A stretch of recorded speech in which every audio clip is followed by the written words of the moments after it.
প্রিয় দেশবাসী, আজকের আমাদের এই যুব ম্যারাথন একথাই দেশবাসী এবং বিশ্ববাসীকে জানানোর জন্যে যে অতীতের বস্তাপতা সমস্ত রাজনীতিকে পায়ের তলে ফেলে দিতে চাই। এই রাজনীতি বাংলাদেশে অচল। এই রাজনীতির পাহারাদারি যারা করতে পারবে তারা অচল মালে পরিণত হবে। এখন বাংলাদেশে নতুন রাজনীতি করতে হবে, যেই রাজনীতি হবে দেশ জাতি স্বাধীনতা এবং সার্বভৌমত্বের পক্ষে, যেই রাজনীতি হবে বিশ্বে মাথা উঁচু করে দাঁড়ানোর পক্ষে, যেই রাজনীতি হবে দুর্নীতির বিপক্ষে, যেই রাজনীতি হবে চাঁদাবাজদের বিপক্ষে, যেই রাজনীতি হবে দখলবাজদের বিপক্ষে, যেই রাজনীতি হবে মামলাবাজদের বিপক্ষে, যেই রাজনীতি হবে দর্শনকারীদের বিপক্ষে। সম্মানিত বন্ধুগণ, আমরা শান্তির এক টুকরা বাংলাদেশ চাই, এমন বাংলাদেশ চাই যেই বাংলাদেশের প্রাণ হবে যুব সমাজ। এই যুব সমাজের হাত ধরে আজকের ম্যারাথন যেমন এগিয়ে যাবে, আগামীকালের বাংলাদেশও তেমনি এগিয়ে যাবে ইনশাআল্লাহ।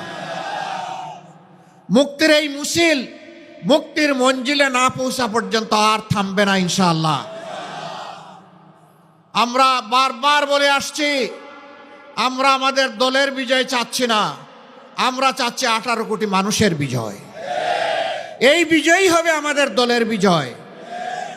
18 কোটি মানুষের বিজয় হিসাবে যা চিহ্নিত হবে সেই বিজয়ের আমরা হব অংশীদার ইনশাআল্লাহ। আর এই বিজয়ের পথে বাধার যত দেয়াল তুলে দেয়া হবে, এই যুবকরা লাথি মেরে সমস্ত দেয়াল ভেঙে চুরমার করে দেবে ইনশাআল্লাহ। কোন দেয়ালে আমরা টিকতে দেব না,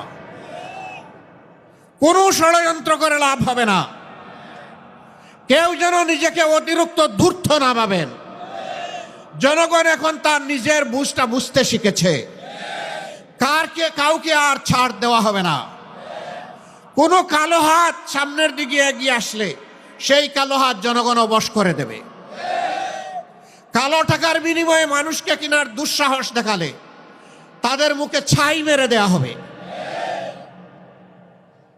আগামীতে যে নির্বাচন ফেব্রুয়ারি মাসে অনুষ্ঠিত হবে 11 তারিখ 12 তারিখ, সেই নির্বাচনের মধ্য দিয়ে বাংলাদেশের নূতন ইতিহাসের মূলক উন্মোচন হবে ইনশাআল্লাহ। এই নির্বাচনে যুবক যুবা তরুণ তরুণী যারা প্রাপ্তবয়স্ক এবং যারা ভোটার দেশে বিদেশে, তাদের ভোট নিয়ে কেউ যেন কোনো ধরনের কারিগরি এবং সিনেমিনি খেলার চেষ্টা না করেন। ইনশাআল্লাহ জনগণের সম্মিলিত প্রতিরোধের মুখে কোনো ষড়যন্ত্র থাকলে সব কিছু ভেসে যাবে। প্রশাসনের প্রতি আমাদের অনুরোধ, আপনাদের উপর রাষ্ট্রের যে দায়িত্ব অর্পিত হয়েছে সেই দায়িত্ব সুষ্ঠুভাবে পালন করুন। নির্বাচন সুষ্ঠুভাবে অনুষ্ঠানের জন্য এখন নির্বাচন কমিশনকে তাদের দায়িত্ব যথাযথভাবে পালন করতে হবে। আমরা তাদের কাছে কোনো আনুকূল্য চাই না, কিন্তু সাবধান করে দিচ্ছি, যদি কারো প্রতি সামান্য কোনো আনুকূল্য দেখানো হয় তা বরদাস্ত করা হবে না। আমরা চাই আপনারা আপনাদের শপথের আলোকে নিরপেক্ষভাবে সে দায়িত্ব পালন করুন। জনগণ যাদেরকে তাদের ভালোবাসা, তাদের সমর্থন এবং ভোট দিয়ে বরণ করে নেবে, আমরাও তাদেরকে বরণ করে নেব ইনশাআল্লাহ। কিন্তু জনগণের ভালোবাসাকে অপমানিত করে, উপেক্ষা করে বাঁকা রাস্তায় কেউ চলতে চাইলে সেই রাস্তা বন্ধ করে দেওয়া হবে। আমাদের পুলিশ ছিল, সেনাবাহিনী ছিল, আধা সামরিক বাহিনী ছিল, সাহায্যকারী আনসার ছিল, কিন্তু দল গোষ্ঠী পরিবারকে রক্ষা করার জন্য সেদিন একটি জল্লাদ বাহিনী গঠন করা হয়েছিল, যার নাম ছিল রক্ষী বাহিনী। এই জল্লাদ বাহিনীর হাতে মানুষের জীবন সম্পদ এবং ইজ্জতকে অবলীলায় তুলে দেয়া হয়েছিল। যখন যাকে ইচ্ছা তাকে খুন করা হয়েছে, এ মানুষগুলার সামান্যতম বিচার পাওয়ার কোনো অধিকার সেদিন ছিল না। মা বোনদের ইজ্জত লুণ্ঠন করা হয়েছে। সম্ভ্রমশীল পরিবারের লোকেরা তাদের মেয়েদেরকে শিক্ষা প্রতিষ্ঠানে পাঠানো বন্ধ করে দিয়েছিল। ঘর থেকে মা বোনরা বের হতে চাইতেন না, এরকম একটা বিভীষিকাময় অবস্থা তৈরি করা হয়েছিল। মন্ত্রী প্রধানমন্ত্রীর ছেলেরা ব্যাংক ডাকাতিতে লিপ্ত হয়েছিল। বাংলাদেশের জনগণের জন্য বিশ্ব থেকে এই বিধ্বস্ত অবস্থায়, যুদ্ধ বিধ্বস্ত একটি দেশের জন্য যে সমস্ত রিলিফ সামগ্রী এসেছিল তা বাংলাদেশে আসার আগেই বিদেশের মাটিতে বিক্রি হয়ে গিয়েছিল। ৭৪-এর দুর্ভিক্ষে লাখো লাখো মানুষ সারা বাংলায় হাটে মাঠে পথে ঘাটে তাদের লাশ পড়ে থেকেছে। এই লাশ দাফন করার মতো কোনো ব্যবস্থা সেদিন ভালোভাবে ছিল না। সেদিন আঞ্জুমানে মফিদুল ইসলাম ঢাকার লাশগুলার দাফনের ব্যবস্থা করেছিল, কিন্তু সারা বাংলার চিত্র ছিল সম্পূর্ণ ভিন্ন। তারা সোনার বাংলা গড়ার ওয়াদা করে বাংলাকে শ্মশান বাংলায় পরিণত করেছিলেন। মাত্র 4.5 বছরের দুঃশাসন মানুষকে তটস্থ করে তুলেছিল। এরপরে তাদের কার্যক্রমের পরিণতি হিসাবে দুনিয়া থেকে তারা বিদায় নিয়েছিলেন। কে সেদিন তাদেরকে হত্যা করেছিল? যারা ৭১-এর রণাঙ্গনে বুক চিতে দেশের স্বাধীনতার জন্য যুদ্ধ করেছিল, সেই সৈনিকরা কেন তারা সেদিন খেপে গিয়েছিল? এর উত্তর আওয়ামী লীগকেই খুঁজতে হবে, জাতিকে নয়।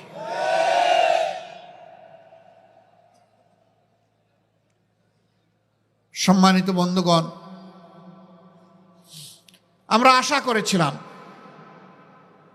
৭২-এর 10 জানুয়ারি থেকে ৭৫-এর 15 আগস্ট পর্যন্ত দেশে যে ফ্যাসিবাদ কায়েম হয়েছিল, এক নায়কতন্ত্র কায়েম হয়েছিল, যার পরিণতি সচক্ষে দেখেছে এদেশের মানুষ, এটা থেকে আওয়ামী লীগ শিক্ষা নিবে। কিন্তু ওই যে কথা আছে, কয়লা ধইলেও ময়লা যায় না। সাবান আর সার্ফ এক্সেল যা দিয়েই ধর না কেন, কালো কয়লা আরো কুচকুচে কালো হয়। আওয়ামী লীগের ক্ষেত্রে তাই হয়েছে। 3 দফায় বাংলাদেশের মসনদে তারা এসেছিলেন। ৭২-এর 10 জানুয়ারি, আবার এসেছিলেন 96 সালের 10 জানুয়ারি, এরপরে তারা আবার এসেছিলেন 2009 সালের 7 জানুয়ারি। এই 3 বার তারা ক্ষমতায় এসে বাংলাদেশকে ছুপ ছুপ রক্ত আর খাড়ি খাড়ি লাশ উপহার দিয়েছে।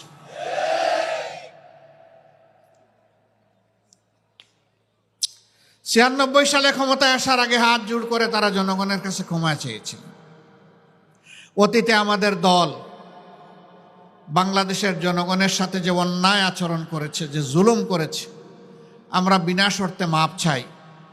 একটিবারের জন্য আমাদেরকে আপনারা ক্ষমতায় দিন। আমরা ভালো হয়ে গেছি, এখন দেশের জন্য ভালো কিছু করতে চাই। হাতে তসবি ছিল, মাথায় ঘুমটা ছিল। জনগণ সহজ সরলভাবে ধারণা করেছিল তাদের মানসিকতার পরিবর্তন হয়েছে, কিন্তু না। যখনই তারা মসনদে বসলেন, তারা আপন রূপে আত্মপ্রকাশ করলেন। আপনাদের মনে থাকার কথা, তৎকালীন প্রধানমন্ত্রী চট্টগ্রামে গিয়ে বলেছিলেন, চট্টগ্রামের নেতাদেরকে তিরস্কার করে, একটা হত্যাকাণ্ডের ঘটনাকে কেন্দ্র করে, তোমরা কি হাতে চুড়ি পরে বসে আছো? তিনি ঘোষণা দিয়েছিলেন, আর যদি আমার দলের একটা মানুষকে হত্যা করা হয়, তাহলে তার বিনিময়ে 10টা লাশ ফেলে দিতে হবে। এই ছিল একজন প্রধানমন্ত্রীর দায়িত্ব জ্ঞানহীন হুঙ্কার, আস্ফালন। তারা তাই করেছিলেন।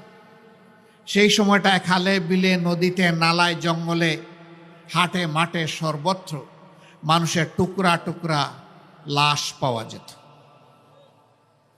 এরপরে জনগণের দ্বারা তারা প্রত্যাখ্যাত হলেন। আবার অস্থিতিশীল পরিবেশ সৃষ্টি করে 2006 সালের 28 অক্টোবর প্রকাশ্য দিবালুকে পল্টন মোড়ে সাপকে যেভাবে মারা হয় সেইভাবে লগি বৈঠা দিয়ে পিটিয়ে পিটিয়ে মানুষ হত্যা করা হলো। এমনকি বিশ্ব বিবেক আর মানবতাকে লজ্জা দিয়ে সেদিন মাটিতে পড়ে যাওয়া নিতর শরীরের উপর উঠে তারা লাফালাফি নাচানাচি করেছিল। এরা কোন প্রজাতি? এরা কি আসলেই মানুষ প্রজাতি? পশুও এরকম আচরণ করে না। তারা তাই করেছিলেন। সেদিন টেলিভিশনের সামনে বসে থাকা শিশুরা চিৎকার দিয়ে অনেকে বেহুশ হয়ে পড়েছিল। দেশ বিদেশ থেকে ধিক্কার জানানো হয়েছিল, কিন্তু না, তারা এর মধ্য দিয়ে জানান দিয়েছিল আগামীতে চলে বলে কৌশলে আমরা ক্ষমতায় যাবই, আর আমরা ক্ষমতায় গিয়ে যা করব আজকে তার একটা রিহার্সেল দেখালাম বিশ্ববাসী। সেই তারা ক্ষমতায় এসে বিডিআরের পিলখানায় হত্যাকাণ্ড থেকে শুরু করে জামাতে ইসলামীর সম্মানিত নেতৃবৃন্দকে হত্যা করার মধ্য দিয়ে তারা যে খুনের রাজত্ব কায়েম করেছিলেন, আমরা তার বিবস্ব চেহারা শাপলা চত্বরেও দেখেছি। আমরা বাংলাদেশের সর্বত্র দেখেছি। এমন কোনো জনপদ নেই যেখানে তাদের হাতে মানুষ খুন হয়নি।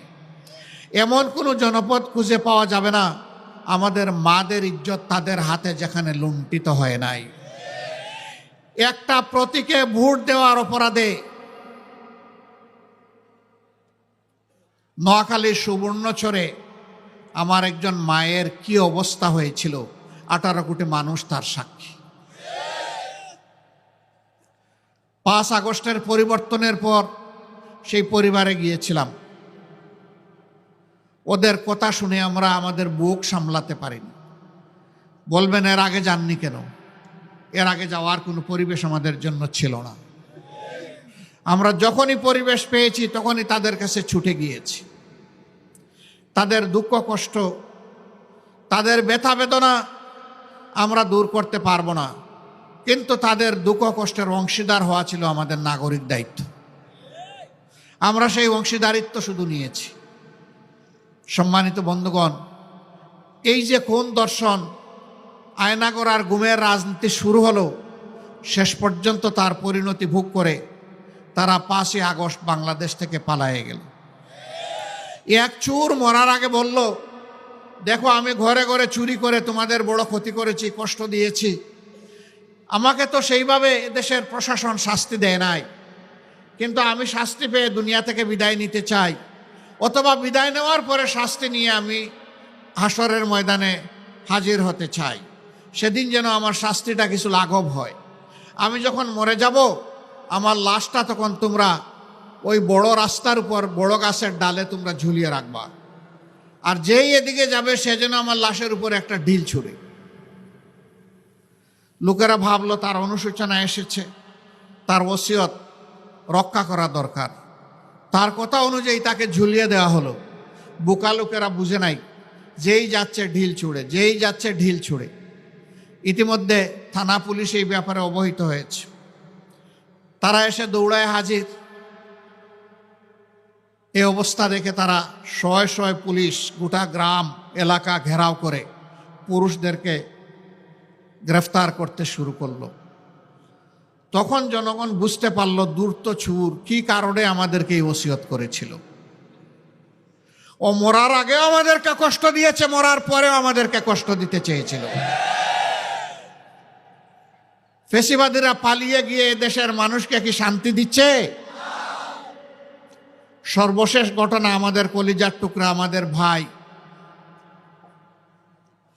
শরীফ উসমান হাদির উপরে গত জুমাবার জুমার নামাজের পরে প্রকাশ্য দিবালোকে ঢাকার রাজপথে তারা গুলি করে তার জীবনটা শেষ করে দিতে চেয়েছে।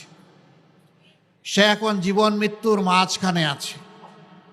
মহান রবের দরবারে দোয়া করে, হে রাব্বুল আলামিন, তুমি তো মৃতদের মধ্য থেকেও জীবন বের করে আনো, তুমি এরকমই একটা জীবন ফিরিয়ে দাও, তাকে সুস্থ করে আবার বিপ্লবী বাংলাদেশের জনগণের বুকে ফিরিয়ে দাও। সে যেন বিপ্লবের পতাকা আরো শক্ত হাতে মজবুত করে ধরতে পারে, এই তৌফিক তাকে দান করো। আসুন মুক্তির এই মিছিলে আমরা সবাই শরিক হই।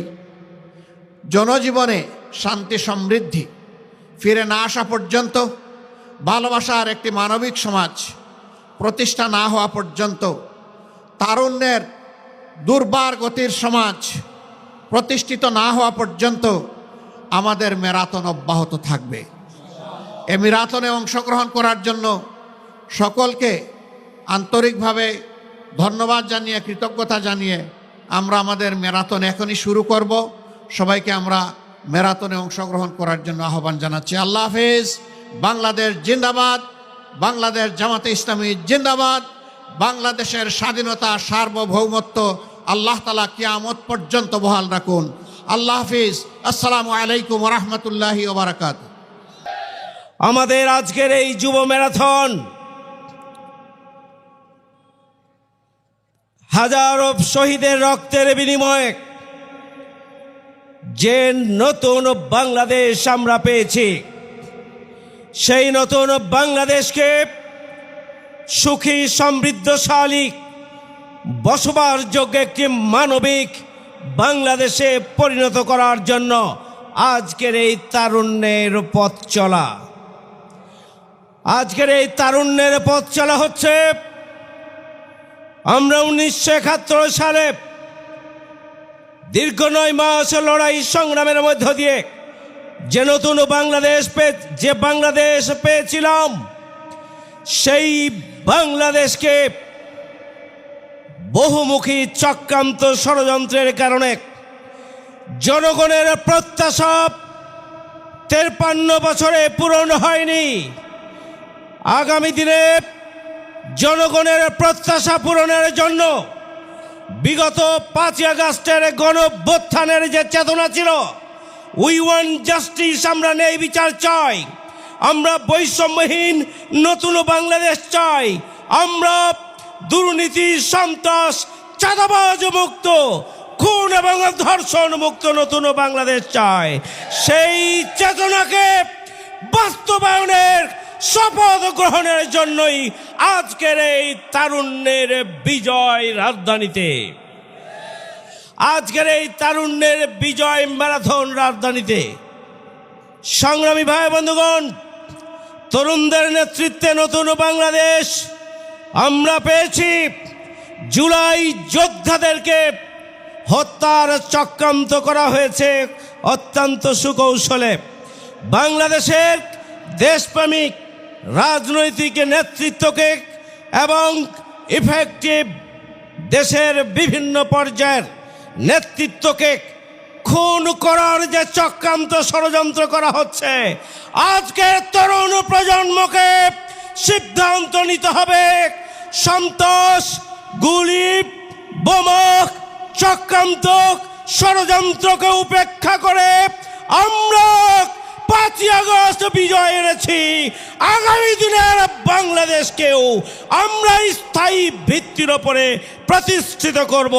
একটা মানবিক, বসবাসযোগ্য, ন্যায় এবং ইনসাফের বাংলাদেশ প্রতিষ্ঠা করেই আমাদের ম্যারাথন থামবে।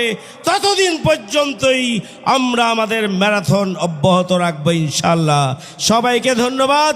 আল্লাহ হাফেজ। আসসালামু আলাইকুম।